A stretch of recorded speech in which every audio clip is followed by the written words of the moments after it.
Nah, yang mau saya sampaikan, ini yang sangat luar biasa. Ketika Nabi ini diangkat oleh Allah, Muhammad sallallahu alaihi wasallam diangkat oleh Allah menjadi rasul, maka yang paling indah, mukjizat terbesarnya, yang diturunkan bukan tongkat seperti Musa yang bisa membelah lautan. Bukan seperti Nabi Isa, yang sekali sentuh penyakit bisa sembuh. Sentuh, sembuh. Masaha, menyentuh. Masaha. Yang disentuhnya, Mesih. Bila disentuh ia, masah dengan sifat masih, sembuh semua jenis penyakit. Masa itu dokter berjaya semua. Hampir berkata tak ada penyakit yang tak bisa kami sembuhkan. Allah turunkan ada kolera. Ada penyakit lain termasuk kematian. Nabi Isa diutus, sentuh sikit, sembuh. Nabi Isa sakit gigi, sentuh sedikit, sembuh. Nabi Isa mata tak nampak lihat, sentuh sedikit, sembuh. Dokter bangkrutlah situ. Tak ada lagi. Tapi Nabi Muhammad tadi beri itu. Apa yang diberikan pada Nabi Muhammad SAW? Satu manhaj kehidupan yang akan merubah sifat jahiliyah, terangkat kemudian berubah sifat menjadi khairu ummah, umat terbaik. Dari umat yang tenggelam paling buruk akan diangkat jadi umat yang terbaik, membawa peradaban sampai dengan kemudian menyinari dunia seluruhnya. Diturunkanlah Al-Quran pada masa itu dengan wahyu pertama, turun di Jabal Nur Bukit Cahaya dengan kalimat yang sangat indah, Iqra bismi rabbikal ladzi khalaq. Hingga turun kemudian 30 juz, hingga turun 114 surah, hingga sampai sempurna keseluruhannya. Yang ingin saya sampaikan sebagai pembuka di mukaddimah kita, tiba kemudian dengan turunnya Al-Quran itu, umat yang tadinya disebut dengan jahiliyah, tiba kemudian berubah status menjadi khairu ummah. Turunlah Quran surah 3 ayat 110, paling kiri sebelah atas di mushaf sebagai pengakuan terhadap perubahan dari jahiliyah menjadi khairu ummah. Kuntum khairu ummatin ukhrijat linnas ta'muruna bil ma'ruf wa tanhauna 'anil munkar wa tu'minuna billah. Khairu ummah. Khair itu puncak sifat-sifat kebaikan. Baik itu ada 5 dalam Al-Quran. Tayyib, Quran surah kedua ayat 168. Khair, Quran surah 3 ayat 110. Ma'ruf, Quran surah 3 ayat 104. Ihsan, Quran surah ke-46 ayat ke-15. Salih, Quran surah ke-7 ayat 189. Bila disebutkan khair, itu artinya sifat-sifat, kumpulan sifat mulia yang akan merubah seseorang berperilaku baik kemudian. Jadi kalau ada orang jujur, maka ini yang paling jujur. Kalau ada orang sabar, ini yang paling sabar. Kalau ada orang tawadhu, ini yang paling tawadhu. Bayangkan, dari tadinya jahiliyah paling kasar, tiba kemudian menjadi manusia paling lembut dalam kehidupannya. Tadi yang saya cakap, orang yang tiap masa naik ke atas Jabal Qubais itu namanya Umar bin Khattab radhiyallahu ta'ala anhu. Hanya mendengar satu kalimat, Taha, surah ke-20. Tiba ada sentuhan dalam jiwanya. Datang, didoakan oleh Nabi sampai mengucapkan kalimat asyhadu an la ilaha illallah wa asyhadu anna Muhammad Rasulullah. Siapa yang tak kenal Umar bin Khattab radhiyallahu ta'ala anhu? Yang saat jadi khalifah bisa tiap malam dia keliling melihat rakyatnya. Kerasnya berubah jadi tegas, perhatiannya luar biasa. Tadi yang saya kata tadi, ada seorang perompak, sedesa perompak, desanya dikenal dengan nama Ghifar namanya. Nama orangnya adalah Jundub bin Junadah. Jundub bin Junadah. Karena dia berasal dari Ghifar, maka dalam bahasa Arab kalau kita nak kenalkan diri berasal dari daerah itu, tambahkan alif lam di depannya, ujungnya ganti dengan i. Saya dari Ghifar, Al-Ghifari. Ada seorang penulis kitab hadis yang sangat famous tuh, populer. Siapa namanya? Al-Bukhari. Nama aslinya bukan Al-Bukhari. Nama aslinya Muhammad. Punya bapa namanya Ismail. Punya kakek namanya Ibrahim. Kakek buyutnya Al-Mughirah. Yang buyutnya Al-Bardizbah. Tinggal dia di kecamatan Ju'fa, Kabupaten Bukhara, Provinsi Khurasan, negara Uzbekistan sekarang. Karena dia berasal dari Bukhara, dia kenalkan namanya, saya berasal dari Bukhara, tambah alif lam depannya, ujungnya tutup dengan i. Al-Bukhari. Ada Ustaz Hamdan nih dari Putrajaya. Dia datang ke Mekah, dia senalkan diri. Assalamualaikum, ana Hamdan Al-Putrajayai. Ana Ahmad Al-Kuala Lumpuri. Boleh? Boleh, ya. Nah, saya nak kembalikan. Dia masuk Islam, belajar dari tuntunan Al-Quran. Jadi apa dia di kemudian hari?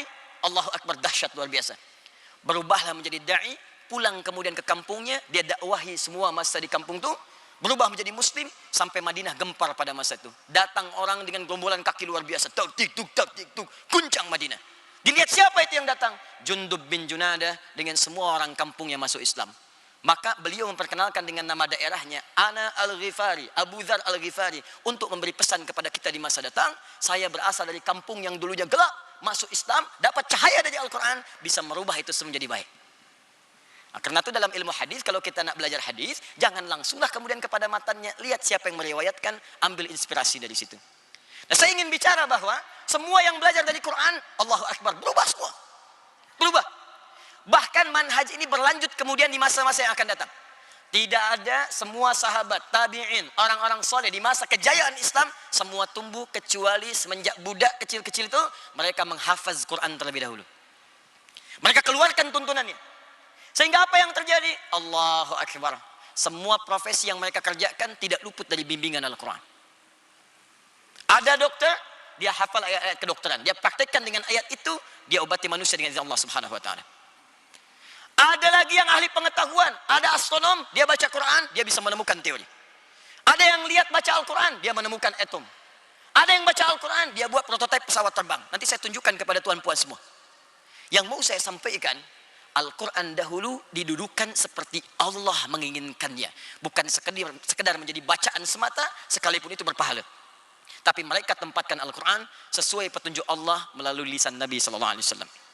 Pertanyaannya, apakah peran yang dimaksudkan? Seperti apa gambarannya? Dan bagaimana kita mempraktekkan di era kita sekarang untuk kita dapatkan kejayaan seperti di masa lalu dalam konteks yang modern sekarang? Itu yang coba kita turunkan. Jadi saya baru mukadimah nih, kita belum mulai ya. Di sini kita mulai ya. Saya boleh hapus ya? Alhamdulillah. Ini first time saya pertama datang sini ya. Saya datang sendiri, beri kuliah sendiri, menulis sendiri, dan menghapus sendiri. Masya Allah. Lengkaplah sudah.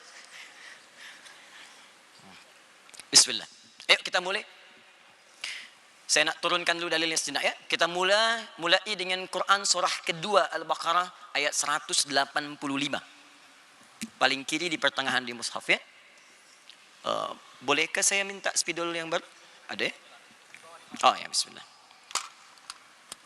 Jazakallah khair. Bismillah. Quran surah kedua Al-Baqarah ayat 185. Ini asasnya. Bismillah. Syahru Ramadan alladhi unzila fihi al-Quran hudal linnas. Ingat, hudal linnas. Di bulan Ramadan itu Allah berfirman, yang di masa itu kita berpuasa menunaikan siyam, Allah turunkan Al-Quran. Masya Allah. Sejenak. Saking istimewanya Al-Quran ini, dipilih waktu yang paling istimewa. Saya mau tunjukkan kepada hadirin semua, tuan-puan semua, bagaimana dahsyatnya Al-Quran. Saat dia mulai turun, maka dia akan memberikan keistimewaan pada semua yang terkait dengan turunnya. Saya mau beri contoh sebentar. Al-Quran diturunkan pada Nabi Muhammad melalui malaikat siapa? Jibril. Saat malaikat Jibril mendapatkan wahyu dari Allah untuk menurunkan Al-Quran, maka berubah statusnya naik menjadi Sayyidul Malaikah, Ruhul Amin. Rasulun fis sama, lahu sahibun rasulun fil ard, fid dunya. Rasul di langit, malaikat punya sahabat, punya kawan, Rasul di muka bumi. Nabi Musa alaihissalam sahabatnya malakul maut. Malakul maut. Semua punya teman, punya teman, punya teman. Tapi ketika Al-Quran diturunkan, semua tak berlaku. Diangkat satu malaikat menjadi tuan dari semua malaikat. Sayyidul malaikat. Jibril mendapatkan risalah wahyu, menurunkan pada Nabi Muhammad sallallahu alaihi wasallam, maka berubah status jadi Sayyidul Malaikah. Al-Quran turun di satu bulan, namanya Ramadan. Maka Ramadan kemudian berubah status menjadi Sayyidus Syuhur. Sayyidus Syuhur, tuan dari segala bulan, mulia. Siang malamnya ada ampunan. Siang malamnya ada rahmat. Hanya di Ramadan, siang malamnya ada ampunan, ada rahmat, ada semua kemuliaan. Atas berkat Al-Quran. Al-Quran turun di satu malam di Ramadan. Maka malamnya berubah menjadi Lailah Mubarakah. Dalamnya ada pahala. Kalau kita beribadah, dapatlah kita sama dengan lebih dari 1000 bulan. Bahkan turun satu surah. Al-Qadar.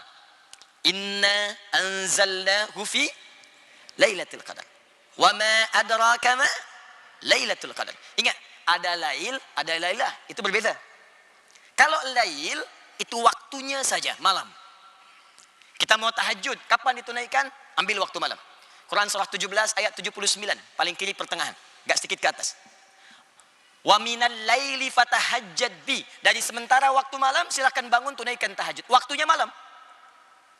Ya, lail itu malam. Layali jamaknya. Lail, layali, lela, lili, lala itu malam. Ya, ibu laila, ibu malam-malam. Tapi kalau kita tambah dengan tak laila, artinya ada yang istimewa di malam itu, tak sama dengan malam lainnya. Saya nak bicara tentang diksi Al-Quran begitu luar biasa. Tak pernah Allah menempatkan satu lafaz kecuali memiliki makna yang sangat indah. Allah sampaikan sungguh di malam itu ada yang istimewa, beza dengan malam yang lain. Apa yang istimewa?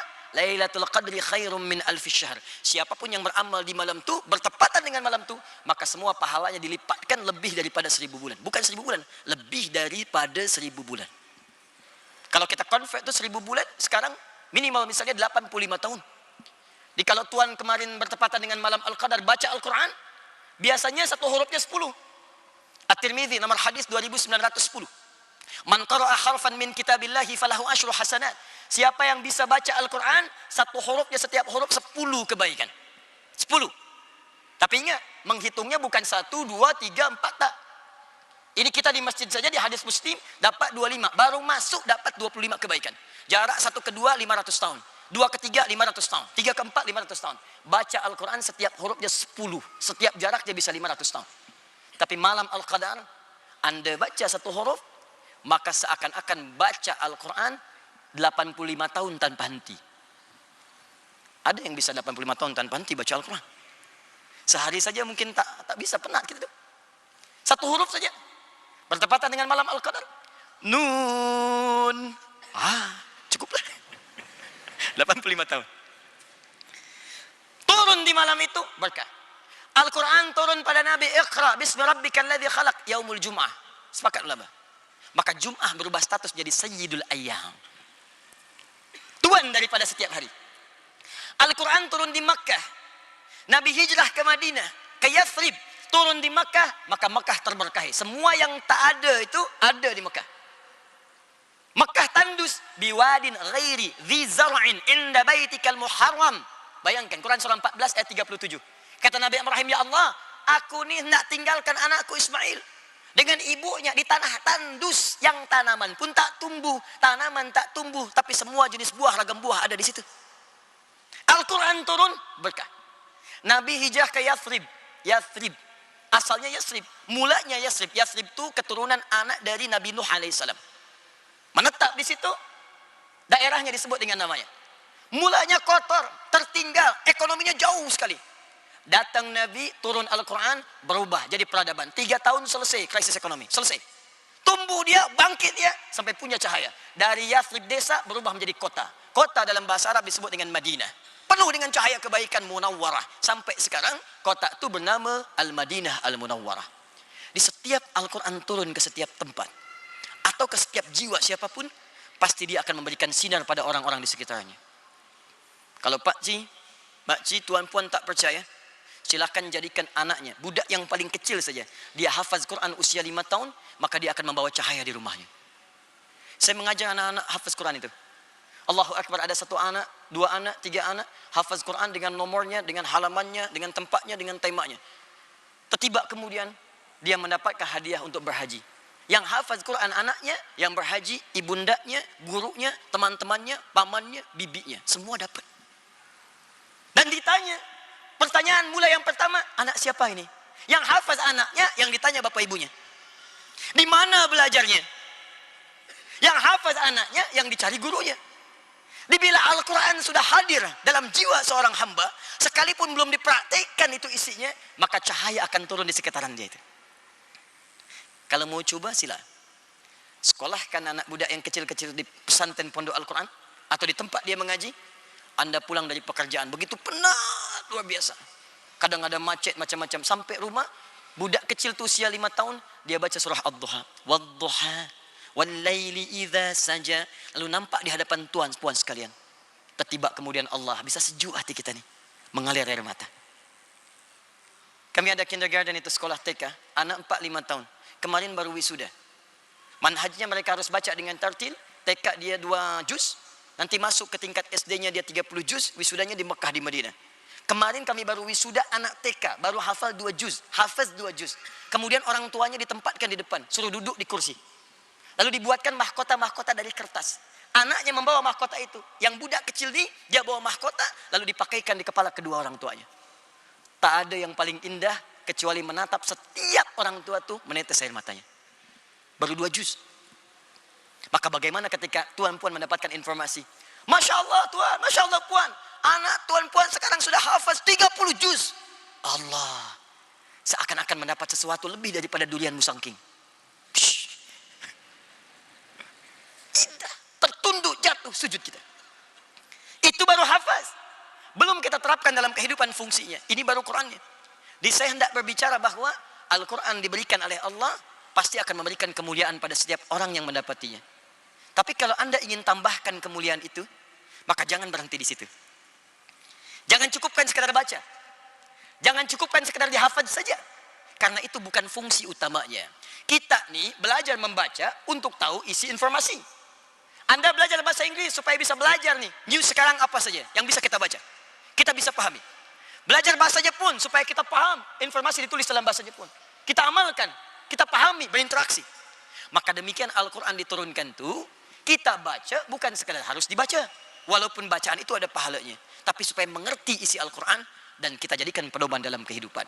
Nah sekarang kita lihat kuncinya. Ini rahasia terbesarnya. Dan di sini kita akan mulai lebih serius dalam kuliah kita ini. Syahrul Ramadan alladzi unzila fihi al-Quran hudan linnas. Ini fungsi utamanya. Hudan. Ada yang lain. Kata Allah, saya turunkan Al-Quran di bulan yang mulia, di waktu yang mulia, melalui malaikat yang paling mulia, kepada Rasul yang paling mulia, di tempat yang paling mulia, dan dalam keadaan yang sangat mulia, untuk memberikan sebuah misi yang paling mulia bagi seluruh manusia. Untuk semua manusia. Jadi Al-Quran ini didesain untuk semua manusia tanpa kecuali. Sejenak saya mau bagi info sedikit ya. Saya sampaikan tadi malam juga di Masjid Tuan Kumizan. Jadi manusia ini dalam Al-Quran disebut dengan 5 nama. Bukan hanya 1, 5 nama. Hanya memang di mushaf terjemah itu seringkali diterjemahkan dengan 1 saja makna. Kalau maknanya 1, kenapa lafaznya bisa berbeza? Ya. 1 disebut dengan bashar namanya. Apa namanya? Bashar. Disebutkan 35 kali dalam Al-Quran. Ya qul innama ana basyarum mithlukum. Nama pertama yang Allah berikan kepada Adam ketika dicipta itu bashar. Bashar. Quran surah 15 ayat ke-28. Wa idz qala rabbuka lil malaikati inni khaliqum basyara. Ketika Allah firmankan kepada malaikat, aku akan mencipta makhluk baru, bukan malaikat, bukan jin, tapi bashar namanya. 2 ins. Ins. Selalu dipasangkan dengan jin. Ins. Tersebut dalam Al-Quran pasangan ini 18 kali. Ya ma'syaral jinni wal ins. Wa ma khalaqtul jinna wal ins. Baik. 3, insan. Al-insan. Disebutkan 65 kali dalam Al-Quran. Ada surahnya surah ke-76 Al-insan. Hal ata 'alal insan.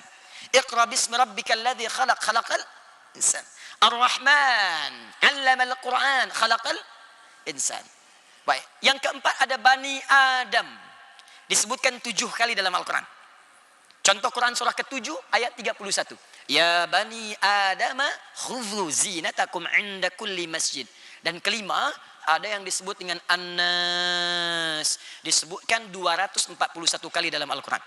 Bahkan menjadi satu surah paling favorit bagi kebanyakan manusia saat ini. Surah ke-114. Qul a'udzu birabbin nas. Saya fokus ke An-Nas dulu. Yang lain nanti mungkin ada masa kuliah lagi baru kita bahas. Tidak disebutkan An-Nas bahkan dalam bahasa Arab standar kecuali menunjuk pada semua manusia tanpa kecuali. Semua manusia sampai kehidupan berakhir. Jadi Al-Quran ini ketika diturunkan 15 abad yang lalu, kata Allah fungsinya bukan sekedar untuk umat Muhammad SAW di masa itu. Sampai kapanpun tiba manusia, sampai berakhir kehidupan, sepanjang masih ada manusia, maka fungsi Al-Quran berlaku melampaui semua masa dan zaman. Karena itu risalah Nabi Muhammad diutus secara universal. Melampaui setiap zaman, beza dengan Rasul yang lain. Nabi Nuh terbatas tempatnya, tak boleh lewat dari tempat itu. Nabi Isa misal, Nabi Isa itu hanya boleh wilayah Palestina saja, sebagian kecilnya. Tak boleh lewat situ. Karena itu kalau ada risalah kemudian katanya dibawa Nabi Isa sampai ke Malaysia, nah itu terlampau jauh. Harus di sana saja. Nabi Ibrahim itu punya wilayah, bahkan di masa Nabi Ibrahim rasulnya dua. Nabi Ibrahim dan Nabi Lut alaihi wassalam. Dua rasul. Satu masa yang sama, tempat yang berbeza. Nanti buka Quran surah ke-51 dari ayat 24 sampai dengan ayat ke-31. Kanan agak ke bawah sampai ke kiri atas. Di situ ada kisah Nabi Ibrahim kedatangan tamu para malaikat yang hendak datang ke tempat Nabi Lut, hanya mampir ke tempat Nabi Ibrahim. Satu masa rasulnya dua. Nabi Muhammad tidak. Engkau diutus untuk seluruh manusia, rahmat untuk semesta alam. Wa ma arsalnaka illa rahmatan lil alamin. Kafatan lil alamin, untuk semua masa. Karena itu ketika Allah berikan mukjizat, maka mukjizatnya disandingkan dengan kalimat an-nas, bukan ins, bukan bashar, bukan insan, bukan bani Adam. Nas untuk semua manusia. Apa fungsinya mukjizat ini? Ini rahasianya, hudan. Hudan. Apa itu hudan? Ada yang tahu apa itu hudan? Hudan itu jamak dari kata hidayah. Hidayah. Hidayah itu punya ragam makna dalam bahasa Arab. Satu, bisa berarti solution. Solusi dari semua problematika hidup yang kita alami. Solusi. Jalan keluar, makhraj.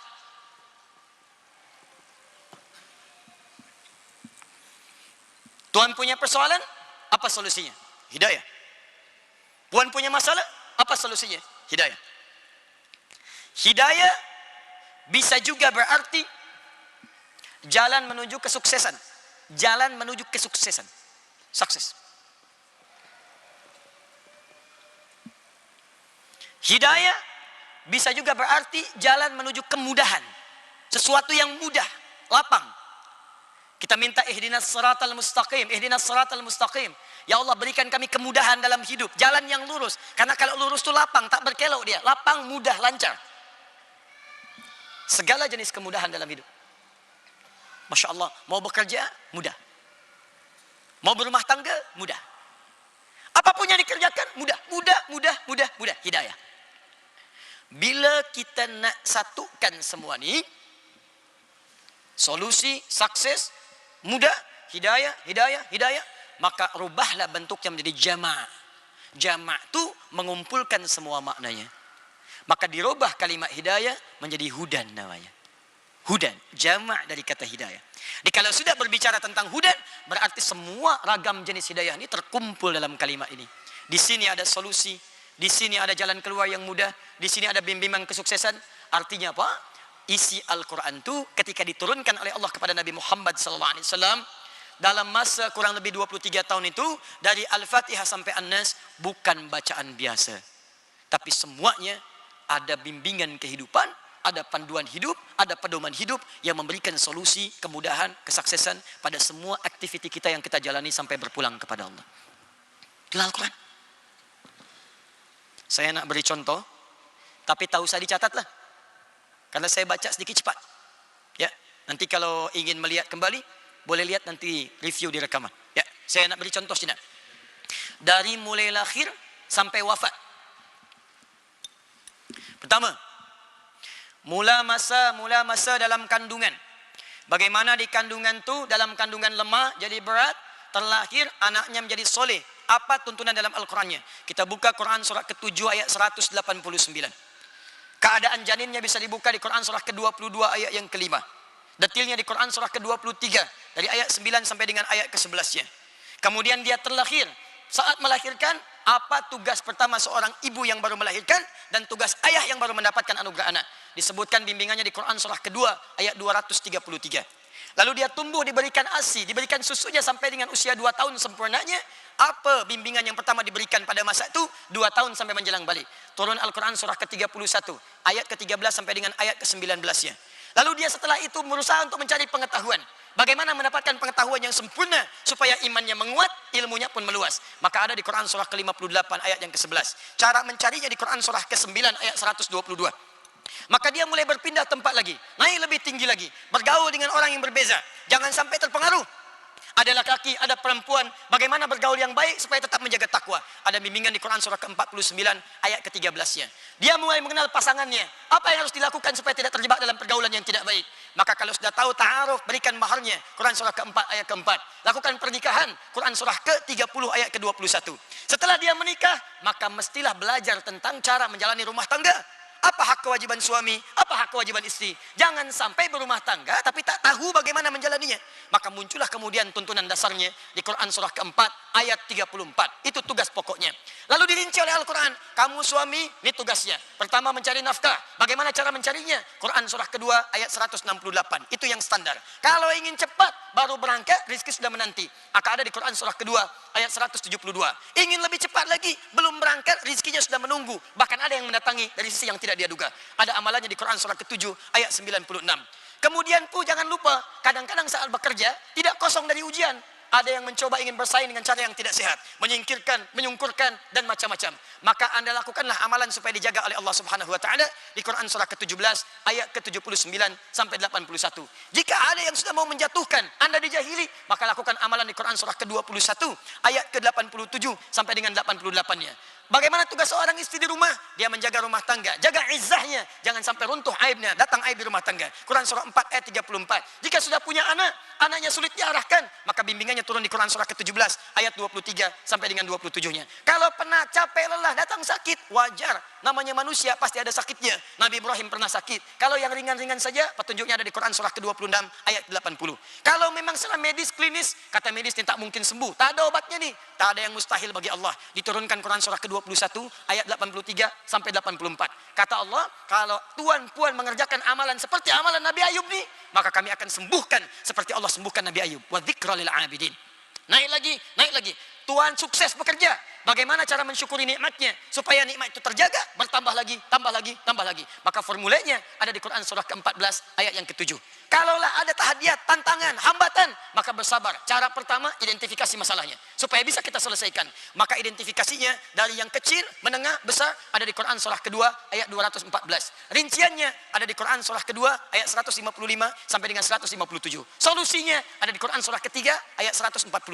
Naik lagi, naik lagi, naik lagi. Usia 40 tahun. Tuan, puan masih hidup, ada anak-anak. Orang tua masih ada. Kata Allah, engkau harus bersyukur kepadaku dengan berbakti kepada